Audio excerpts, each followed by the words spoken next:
สวัสดีค่ะดิฉันชื่อนางสาวอมนลินเกิดประโคนมาจากโรงเรียนโพธิสัมพันธ์พิทยาคารวันนี้จะมาสอบการเชื่อมไฟฟ้าหรือ Fat Position Median ค่ะอย่างแรกเลยนะคะต้องไปใส่อุปกรณ์กันก่อนเลยค่ะอย่างแรกก็คือ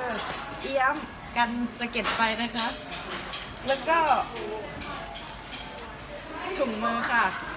แล้วก็หน้ากากไว้เวลาเชื่อมค่ะ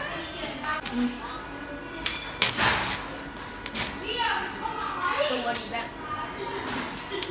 โอ้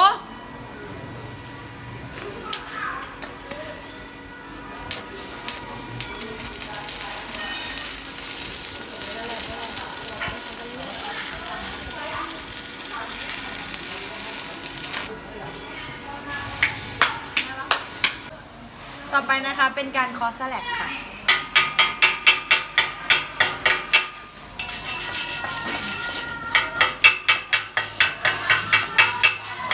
อันนี้นะ